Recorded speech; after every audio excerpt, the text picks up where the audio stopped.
Spoštovane gledalke, dragi gledalci, lepo pozdravljeni. Današnjo oddajo snemamo v prostorih Celjske škofije, kjer je v naši družbi celjski škof, dr. Maksimilijan Matjaž. Lepo pozdravljeni. Dober dan. Slovenski škofje ste v pismu za postni čas izpostavili, da že drugo leto v cerkvi poteka prenova, h kateri je pozval papež Frančišek. Za kakšno prenovo gre in kaj je prineslo prvo, tako imenovano sinodalno leto? Tako je, ja. Oktobra 21. leta smo začeli tudi v Celjski škofiji s tako imenovano sinodalno prenovo. V bistvu gre za, bi lahko rekli tako, za en proces skupnega pastoralnega spreobrnenja, da bi se vsi člani cerkve malo bolj zavedali, kdo smo, kaj je naše poslanstvo, kaj je poslanstvo cerkve in se okrepili v tem poslanstvu. Tri takšne točke jih je že papež izpostavil kot vodilo te sinode. Sinoda namreč pomeni hoditi skupaj, biti skupaj. Ne? In cerkev je po etimološki definiciji pravzaprav občestvo, skupnost ljudi, ki hodi skupaj v isto smer z neko skupno nalogo. Ne? Danes se vidi, da se ta redefinicija naziva cerkev pravzaprav, da je potrebna, ne? Da se zavedamo, da cerkev pravzaprav ni samo uradni del cerkve, hierarhični del cerkve, ampak da so vsi krščeni, so člani cerkve. Ne? In da bi okrepili to vlogo vseh, da bi jih nekako na nek način povezali med seboj, da bi nekako izpostavili to svoj smotr, zakaj pravzaprav sploh cerkev v našem prostoru je papež pravzaprav pozval cerkev vsega sveta, tako da so se zdaj v tem prvem letu, prvih 2 letih dogajali tako imenovane celinska srečanja po kontinentih vseh in kot sem rekel, o 3 stvarih smo posebej razmišljali, se pravi cerkev kot občestvo, potem drugo naša participacija, udeleženost, se pravi darovi posameznih skupin, posameznikov, vernikov, ki tvorijo to pestro paleto cerkve in pa naše poslanstvo, se pravi, čemu smo poslani, kaj lahko danes pričujemo oziroma oznanjamo v svetu. No in v naši škofiji smo v teh 2 letih pravzaprav hkrati skupaj s to vizijo, sinodalno papeževo, nekako iskali tudi svojo vizijo. Jaz sem zdaj 2 leti tukaj škof in na začetku takšnega mandata je pravzaprav v navadi, da se tudi pregleda recimo tako delo krajevne cerkve, da se nekako zberemo po predstavnikih in si tudi mi zastavimo neko vizijo našega dela na prihodnjih 10 letih. In zdaj v teh 2 letih se mi zdi, da smo nekako šli ta proces poslušanja, prepoznavanja naših slabosti, tistih točk, ki nas ovirajo in pa izzivov, ki nam jih daje. In pa tudi hkrati, da bi nekako ukrepili to pripravljenost aktivno vstopiti v ta proces prenove. S cvetno nedeljo pa se je pričel veliki teden. Spominjamo se zgodovinskih dogodkov, hkrati pa blagoslov oljčnih vejic, butar oziroma zelenja nosi simboliko tudi za današnji čas. Katero? Ja, cvetna nedelja tako se upada pravzaprav z začetkom pomladi, ne v tem naravnem smislu. Se pravi, postni čas se začne z pepelnično nedeljo, kjer se pravzaprav na nek način na novo odločimo prepoznati, kje so tiste, bi rekel, suhe veje našega življenja, kje so tisti kamni, tiste težave, tiste problemi, ki nas ovirajo, da bi lahko tako polno živeli kot ljudje in kot kristjani. Cvetno nedeljo se spominjamo Jezusovega slovesnega vhoda v Jeruzalem, se pravi, na nek način se začenja tako imenovani velikonočni teden, kakor takrat so Jezusa seveda ob tem njegovem, bi rekel, veličastnem prihodu zelo z veseljem sprejeli, prepoznali so ga kot tisti, ki jih bo osvobodil takih in drugačnih zatiralcev.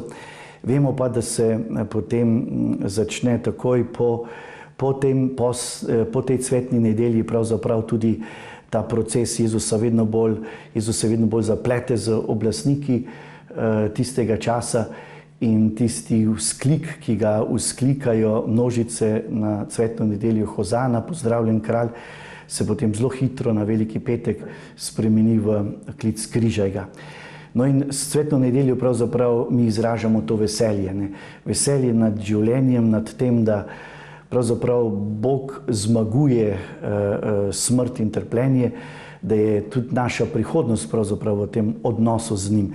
Zato se v naših krajih je običaj pripravljanja teh novih živih vej, ki predstavljajo to nov začetek, novo veselje, delajo se butere, z raznimi običaji na nek način se želimo utrditi v tem prepričanju, v tem spoznanju, da Bog blagoslavlja to našo pripravljenost, da bi skupaj z njim stopili na pot v Jeruzalem, pa potem tudi na pot v Galilejo, se pravi na pot v novo življenje.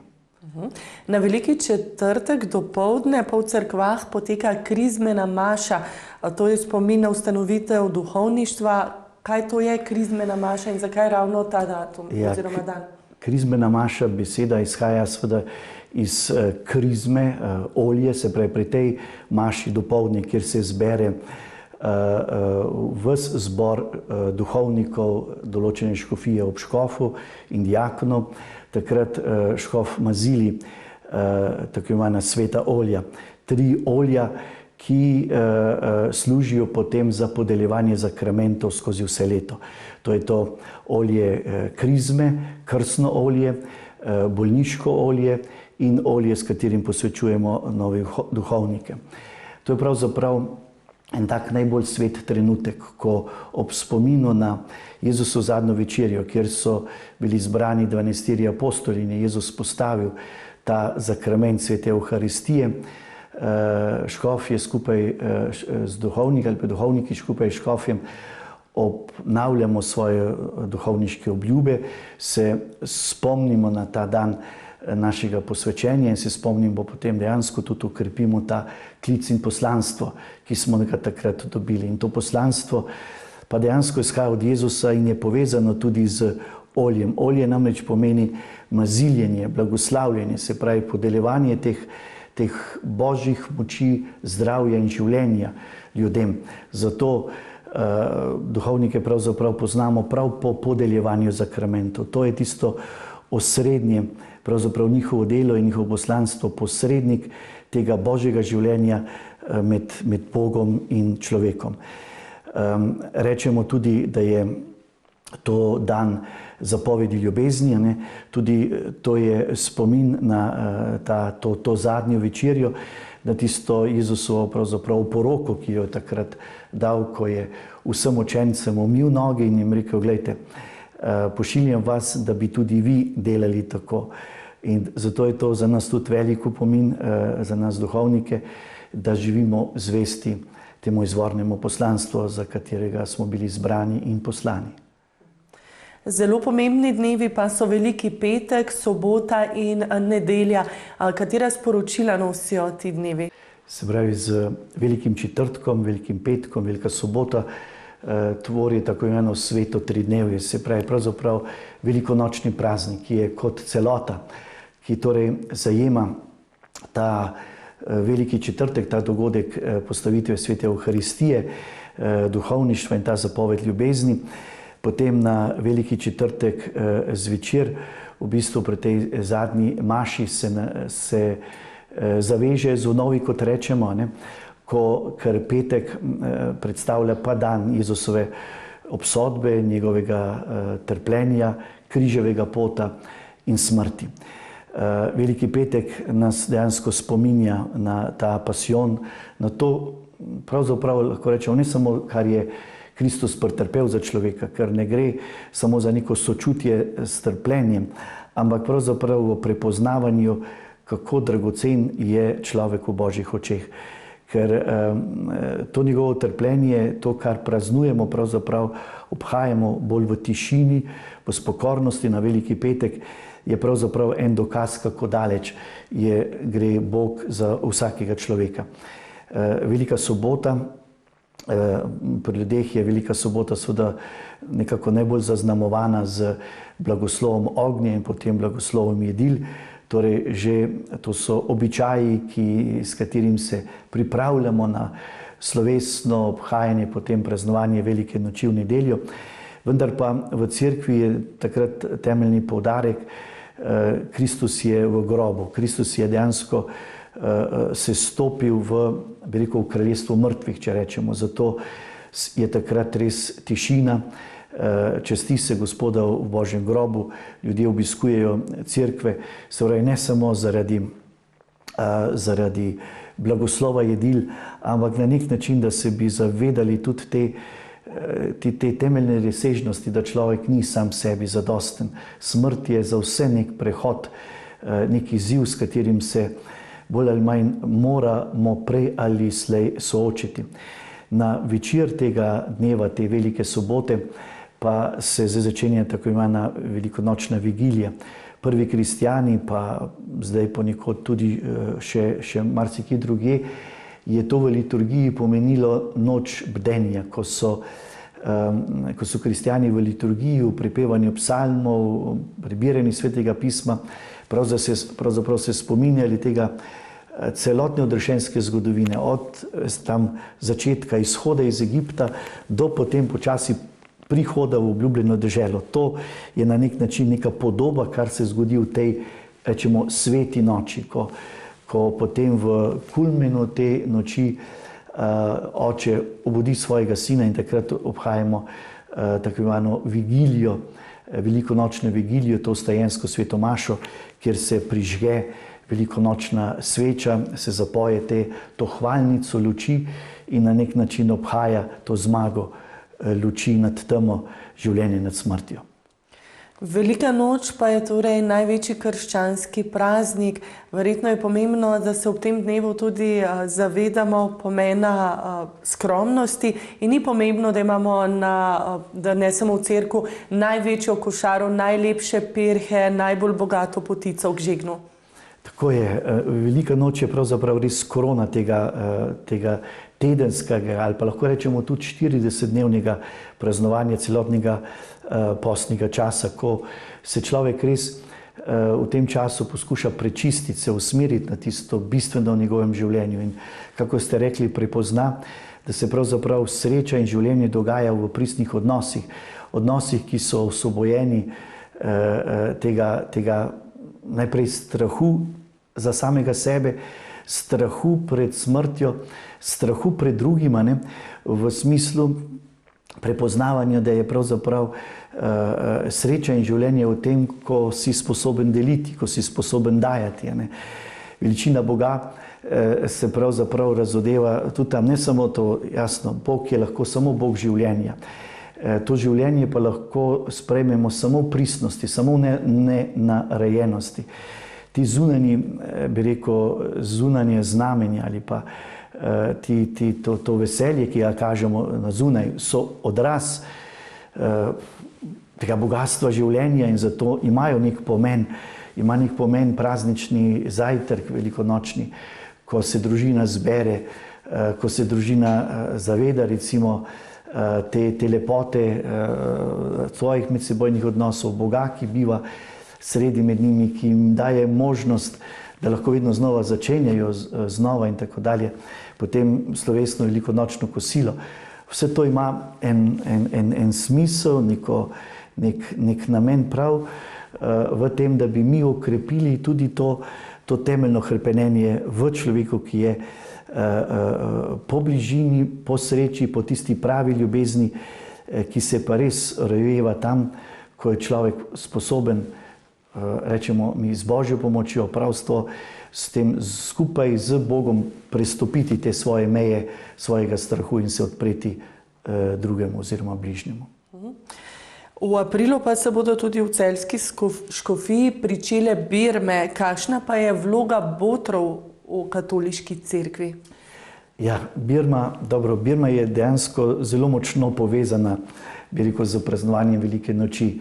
Jezus je prav ob Veliki noči prej učence pripravil na to, da ne bo z njimi več v telesni podobi, ampak jim bo poslal svojega duha, očetovega duha, ki jih bo spomnil vsega in učil vsega, kar jim je povedal. No in tako v kontekstu, rečemo, te stare biblične tradicije, obhajamo binkošni praznik, praznik Svetega Duha, rečemo tudi praznik rojstva Cerkve 50 dni po Veliki noči. No in takrat, česa se takrat spominjamo? Prav tega poslanstva daru Svetega Duha, ki so ga prijeli učenci in je njih takrat ta Božji duh, ta Jezusov duh, naredil res močne pričevalce za to, kar so doživeli in za to, kar jim je Jezus zapustil. Prepoznali ali pa dobili so moč biti apostoli. Apostol pa pomeni, to je ta, ki pravzaprav oznanja to, kar živi. Živi pa kot vernik to, kar je izkusil, da Bog v njegovem življenju pomeni. No in Birma je pravzaprav potrditev tega daru, prijetja Svetega Duha, tega daru, ki nas je vcepil v telo Cerkve. Tega duha, ki ga je vsak vernik prejel pri Svetem krstu. Pri Birmi, ki je nekje na koncu te odraščajoče dobe, se občestvo skupaj z starši, s cerkvijo pripravlja na nek način, da bi mlade ljudi ozavestili za te darove, za to poslanstvo. In je Birma potem, pravimo, zakrment potrditve tega daru, ki smo ga prijeli pri Svetem krstu. Vloga botrov je pa prav to, da bi bili poleg staršev tem mladim v teh času odraščanja, potem tudi v času življenja naprej, priča in pomoč pri tem njihovem zorenju v neko samostojno in odgovorno življenje. Tako da vloga botrov je seveda zelo pomembna in neke vrste služba pričevalca, služba pomočnika, na nek način pomaga tako staršem, kakor tudi mlademu človeku, in zato je gotovo prav, da to službo jemljemo resno, se na to službo pripravljamo, da bi bili kos te odgovornosti, ki jo s to službo boter recimo tudi sprejme. Kaj bi še sporočili našim gledalkam in gledalcem takole na pragu Velike noči? Bi jim sporočil to osnovno sporočilo pravzaprav krščanstva. Bog ni nekdo, ki bi bival izven tega dosega našega življenja. Po Veliki noči se Bog razodeva kot tisti, ki je zagotovilo, da ima človekovo življenje smisel. In cerkev, ki jo je pravzaprav Kristus na nek način zbral in postavil prav ob tem dejanju Velike noči in binkošnjega praznika, ima svoj smisel prav v tem, da bi pomagali ljudem, da bi drug drugemu pomagali živeti to izkušnjo, pa ta odnos z Bogom. In bi želel vašim gledalcem in gledalkam, da bi jih ti prazniki nekako jim dali novega optimizma, da bi jim odprli oči, da bi lahko gledali tudi preko, da se vsa realnost našega življenja gotovo ne izčrpa samo v težavah, v izzivih, ki jih tako vidimo, ampak da ima vso dogajanje en smisel. In Bog je zagotovilo, da je smisel našega življenja pravzaprav življenje, da so težave, ki se nas lotevajo, s katerimi se soočamo, pravzaprav izziv, da bi lahko nekako z Božjo pomočjo, s pomočjo občestva iz tega naredili največ za to naše življenje in naše medsebojne odnose. Torej, če povzamemo, nikoli nismo sami in vedno je luč na koncu tunela, bi lahko rekli. Tako je. Najlepša hvala za vaš čas. Hvala lepa tudi vam. Hvala, da ste si vzeli čas in ga preživeli v naši družbi.